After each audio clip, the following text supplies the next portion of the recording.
Hello guys, இன்னைக்கு நம்ம பார்க்க போகிறது சூப்பர் கியூப் அனிமேயோட எபிசோட் 5 தான். வீடியோக்குள்ளே போகிறதுக்கு முன்னாடி ஒருத்தங்களும் லைக்கை போட்டுருங்க, ஏன்னா அப்போ தான் வந்தவொடனே நம்மளால பார்க்க முடியும். அதே மாதிரி நம்ம சேனலுக்கு இப்போ தான் வரீங்களா, சப்ஸ்கிரைப் பண்ணிக்கோங்க. சரி வாங்க, நம்ம டைம் வேஸ்ட் பண்ணாமல் எப்பிக்குள்ளே போகலாம். எப்பிக்கோட ஸ்டார்டிங்லேயே அங்கே ஒரு வித்தியாசமான பர்சன் வரான். அப்பா, நீ வந்து அந்த கேட்டை உடைக்கிறதுக்கு கொண்டு பார்க்காத, அதனால நீயே உன்னோட அழிவை தேர்ந்தெடுக்கிற மாதிரி ஆயிடும். அங்கே சிஸ்டமும் நம்ம ஹீரோக்கு அவனோட ஸ்டாட்ஸை பற்றி சொல்லுது. அவனோட ஸ்ட்ரென்த் அது 52, நம்ம ஹீரோவோட ஸ்ட்ரென்த் 50 தானா. இதனால நம்ம ஹீரோ அங்க மிரட்ட ஆரம்பிக்கிறான். டேய், எனக்கு தெரியும் உன்கிட்ட கீ இருக்குன்னு, மரியாதையா எனக்கு தந்துரு. அப்படியா, நீ வந்து மேல போகணும்னு ஆசைப்பாரியா? மேல போறவங்கள நான் வந்து எலிமினேட் செய்யணும். ஆல்ரெடியே உன்கிட்ட சொல்லிட்டேன், உன்னோட டெஸ்டினியை நீயே அழிச்சிக்க கூடாதுன்னு. அதெல்லாம் ஒன்றும் இல்ல, இந்த மாதிரி நீ தான் கேட்காம இருக்க எவ்வளவு சொல்லியும். அங்க இப்படி உங்களோட சண்டையும் ஆரம்பிக்குது. இந்த சைடு யான் முன்னாடி அந்த பர்சனும் வரான். என்னையா, உனக்கு வந்து ரொம்ப போரிங்கா இருக்கா? பரவாயில்ல, நீ கவலைப்படாத. நம்ம ஏன் ஒரு படத்தை பார்க்க கூடாது? அது ஒரு சிசிடிவி தான். பாத்தியா, நம்ம இந்த படத்தை தான் பார்க்க போறோம். ஹீரோ எப்படி இந்த டவரை கிளைம் பண்ண போறான், அதுதான் இந்த படத்தோட பேரு. இந்த சைடு அவன் தாக்க வருவானா,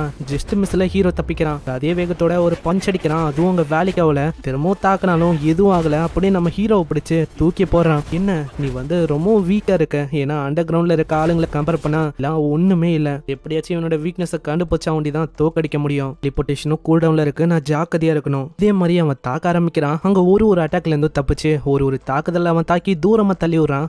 தாக்க வந்தா அவன் கையில ஹேமர் எடுத்து பயங்கரமா தாக்கிறான். நீ வந்து எப்படி உன்னோட கையில ஹேமரை வர வச்ச? நீ என்னதான் ஒரு பெரிய பாக்ஸரா இருந்தாலும், ஆனா இங்க இந்த மாதிரி விஷயம்லாம் வேலைக்கே ஆகாது. ஏன்னா நம்ம ஒன்னும் பாக்ஸிங் ரிங்ல இல்ல, வரட்டா அப்படின்னு சாவி எடுத்துட்டு அவன் மேல போறான். அங்க திடீர்னு ஒரு குணாயை வச்சு யாரோ ஒருத்தங்க தாக்குறாங்க. அங்க ஜஸ்ட் மிஸ்ல தான் தப்பிக்கிறான். திரும்பவும் சிஸ்டம் வந்து சொல்லுது, பின்னாடி இதுக்குள்ளே தாக்கி கீழே தள்ளி விட்டுறான். எனக்கு புரியல, நீ வந்து எப்படி எவ்வளவு முன்னேறி வந்த? அவ்வளோ உன்கிட்ட தோத்து போயிருக்கானா? நீ வந்து பாக்குறதுக்கு அந்த அளவுக்கு ஸ்ட்ராங்காவும் தெரியல.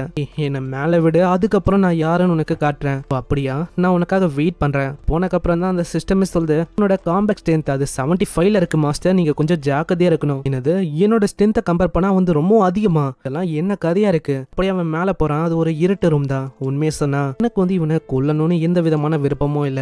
இவனை நான் கொன்னுட்டா இவனால என்னோட பிளேடு வந்து ரொம்ப அழுக்காகும். அங்க ஹீரோவும் கத்த ஆரம்பிக்கிறானா. அந்த குணாயை வச்சு அவன் தாக்க வரான். ஒரு அட்டாக்ல இருந்தும் அப்படி தப்பிக்கிறான். ஒரு அட்டாக்கும் பட போகும். ஜஸ்ட் மிஸ்ல அதுல இருந்தும் தப்பிக்கிறான். அதனால நம்ப முடியல, அது வந்து ஒரு கோ இன்சிடென்டா தான் இருக்கும்னு நினைக்கிறேன். நான் என்னோட சின்ன வயசுல இருந்தே இருட்டு அறையில போட்டு ரொம்ப நரகம்னா என்னன்னு காட்டியிருக்காங்க. அதனால எனக்கு ஒரு ஹிடனான ஸ்கில்லும் கிடைச்சது. அதுதான் சவுண்டை நல்லா கேட்க முடியும். ஸோ மற்றவங்களை கம்பேர் பண்ணா நான் ரொம்ப ஷார்ப். அதுல இந்த இடத்துக்கு எவ்வளவு வேணா ஸ்ட்ராங்கான ஆளுங்க வரட்டும், இருந்தாலும் அவங்களால என்ன ஏதோ பண்ண முடியாது. ஏன்னா இந்த இடத்த பொறுத்த வரைக்கும் நான் தான் கிங்கு. இதுக்குள்ள வந்துட்டாலே போதும், அவங்களுக்கு சுத்தமா அங்க கண்ணு தெரியாது. அங்க இதே வேகத்தோட தாக்க வரான். ஆனா கடைசியில நம்ம ஹீரோ கிட்ட அவன் பயங்கரமா அடி வாங்குறான். அங்க லீக்கும் சுத்தமா புரியல, எப்படா இவன் நல்லா தாக்க முடியுதுன்னு. கடைசியில அவனும் அங்க காலி. இதனால அவன் ரொம்ப கடுப்பா வரான். என்னது, லீயா அவன் தோக்கடிச்சிட்டானா? இன்னமும் நிறைய பேர் இருக்காங்க, பாத்துக்கலாம். இந்த சைடு ஒரு ஆளையும் ஒரு பொண்ணையும் காட்டுறாங்க. அந்த பொண்ணுக்கு வித்தியாசமா ஏதோ ஒரு பவர் இருக்கு. என்னது நம்ம போக போகவே பார்க்கலாம். நான் எதிர்பார்க்கல, அந்த பர்சன் அவனால 2 பேரை தோக்கடிக்க முடிஞ்சிருக்கு. நம்ம வந்து அவன் கிட்ட கொஞ்சம் ஜாக்கிரதையா இருக்கணும். உன்னால முடியும்ல? அவளும் முடியும்னு சொல்றான். நெக்ஸ்ட் சீன்ல ஹீரோ முன்னாடி ஒரு வயசான ஆள் இருக்காரு. அவரை உடனே அவன் தாக்க போறானா. தாக்குற அட்டாக்க அப்படியே அவரு பிடிக்கிறாரு. என்னப்பா, அந்த 2 பேரை தாக்கிட்டு டைரக்டா இங்க வந்து என்ன தாக்கலன்னு பாக்குறியா? அவங்க 2 பேரை கம்பேர் பண்ணா ரொம்ப டிஃப்ரெண்ட். உன்னால என்ன எதுவுமே பண்ணவும் முடியாது. மாஸ்டர், நீங்க கொஞ்சம் ஜாக்கிரதையா இருக்கணும். உன்னோட ஸ்ட்ரென்த் அது ரொம்ப அதிகமா இருக்கு. அதே மாதிரி உங்களோட ஸ்டோன் ப்ராசஸ் அது வந்து கம்ப்ளீட் ஆயிடுச்சு. இல்லையா, அந்த ஆளு ஒரு லாக்க போட நம்ம ஹீரோலாம் அங்க எதுவுமே பண்ண முடியல. குணாய் எடுத்து அவன் தாக்க பாக்குறான். அதுவும் அங்க வேலைக்கு அவளை ஜஸ்ட் மிஸ்லங்கன்னு தப்பிக்கிறான். எதிர்பார்க்கலடா நீ இந்த மாதிரி வித்தியாசமான ட்ரிக் எல்லாம் பண்ணுவேன்னு. எனக்கு இப்ப வர வழியில நான் வந்து உன்னை கொல்லணும்னு நினைக்கிறேன்.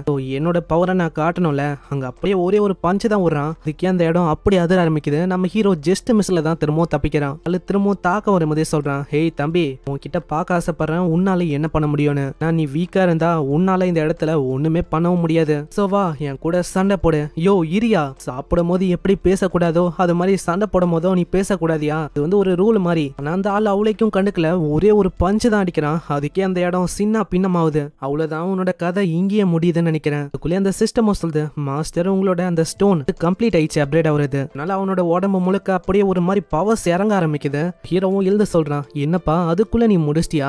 ஹெல்ப் பண்ணதுக்கு ரொம்ப நன்றி. ஏன்னா நீ பண்ண வேலையால எனக்கு வார்ம் அப் பண்ண மாதிரி ஃபீல் ஆகுது. நான் இப்போதான் ஆரம்பிக்க போறேன். பரவாயில்லையே, நான் எதிர்பார்க்கல நீ இந்த அளவுக்கு ஒரு டஃப்பான மேனா இருப்பேன்னு. வா, உன்னால என்ன பண்ண முடியுமோ அதை காட்டு. அங்க நம்ம ஹீரோ பயங்கரமா அடிக்கிறானா. அந்த ஃபோர்ஸ் வந்து அந்த அளவுக்கு இருக்கு, அந்த ஆளால தாங்கவே முடியல. அங்க திடீர்னு அவனோட பாடி முழுக்க ஒரு மாதிரி பவர்ஸா ஃப்ளோ ஆகிற மாதிரி எனக்கு ஃபீல் ஆகுது. விட்டா அவ்வளவுதான், இங்கேயே அது எக்ஸ்ப்ளோட் ஆயிடும். மாஸ்டர் நீங்க கவலைப்படாதீங்க, சிஸ்டம் சிஸ்டம் வந்து உங்களுக்கு ஹெல்ப் பண்ணுது. நீங்க வெறுமா உங்களோட வேலையை பாருங்க. டேய் தம்பி, நீ வந்து என்ன அண்டர் எஸ்டிமேட் பண்ணிட்டேன்னு நினைக்கிறேன். அதுக்குள்ளே ஹீரோ அவனோட பவர் யூஸ் பண்ணி ஒரே ஒரு அடி தான் அடிப்பான். இதுக்கே அவனோட நிலைமை ரொம்ப மோசமாயிடுது. பாக்குற மேல இருக்க அந்த ஆளால ஒண்ணுமே நம்ப முடியல. ஓ என்னையா இது, நம்ம ஹையர் பண்ணது எல்லாமே ப்ரொஃபஷனல், இருந்தாலும் எப்படி இவனால தோக்கடிக்க முடியுது? ஏன்னா தோத்து போனவன் சி லெவலு. மாஸ்டர் நீங்க வந்து கவலைப்படாதீங்க, இன்னமும் அந்த பொண்ணும் அந்த ஆளும் இருக்கான். பொண்ணை நீங்க சாதாரணமா எடையே போடக்கூடாது. என்ன சொல்ல வர? அதுவா, நீங்க இண்டஸ்ட்ரிக்குள்ள பார்த்தது எல்லாமே சிறிய விஷயம் தான். ஆனா இன்னமும் இந்த பறந்து விரிந்த இந்த உலகத்துல இன்னமும் நிறைய விஷயத்த நீங்க பார்க்கல. யோ என்னையா சொல்ல வர? டைரக்டா சொல்லி தொலையா. பொண்ணுக்குன்னு தனியா சில பல ரெஸ்ட்ரிக்ஷன் இருக்கு. கையில ஒரு பிரேஸ்லெட் இருக்கும், அதை ஒண்டி அவுக்கவே கூடாது. அப்படி அதை ரிமூவ் பண்ணிட்டா அவ்வளவுதான், நம்ம இங்க இருந்து ஃபர்ஸ்ட் தப்பிக்கணும். பொண்ணுக்கும் ஏதோ ஒரு மர்மமான விஷயம் இருக்கு, அதை நம்ம போக போகவே பார்க்கலாம். சீன்ல ஹீரோ அங்க ஓடி போறான். அவனுக்கு முடியவே இல்லை, இருந்தாலும் எப்படியாச்சும் யாவை காப்பாத்தணும்னு சொல்லி அப்படியே தைரியத்தை வளர்த்து நான் வந்து யாவை காப்பாத்தணும், அதுக்காக தான் நான் இங்க வந்தேன். அவ தேடி கண்டுபிடிக்கணும், யாவை எப்படியாச்சும் காப்பாற்றணும்னு சொல்லி அங்கே போகிறான். சார் உங்களோட எக்ஸைட்மெண்ட்டும் உங்களோட சைக்காலஜிக்கல் லெவலும் அதிகரிக்குது. நீங்கள் வந்து கொஞ்சம் ஜாக்கிரதையாக இருக்கணும், ஏன்னா இன்னமும் எல்லாம் முடியலை. கண்டிப்பாக யாவை காப்பாற்றுறதுக்கு நான் என்ன வேணாலும் பண்ணுறதுக்கு தயாராக இருக்கேன். முன்னாடி எத்தனை பேர் வேணா வரட்டும், அவங்க எல்லாரையுமே நான் துவச்சி எடுக்க போகிறேன். அதே மாதிரி அவன் ஒரு டோரி கிட்ட போகிறான். மாஸ்டர் உங்க முன்னாடி ஒரு 2 பேர் இருக்காங்க டார்கெட்டா. வேற யாரும் இல்லை, அந்த வித்தியாசமான பவரோட இருக்க அந்த பொண்ணும் ஒரு வயசான ஆளு தான். இப்படி இவங்களை காட்டுறதோட இங்கேயே இந்த எபிசோட முடியுது. சைனீஸ் அனிமையோட லென்த் வந்து ரொம்ப சின்னதாக தான் இருக்கும், அதனால தான் எவ்வளோ குட்டியாவது.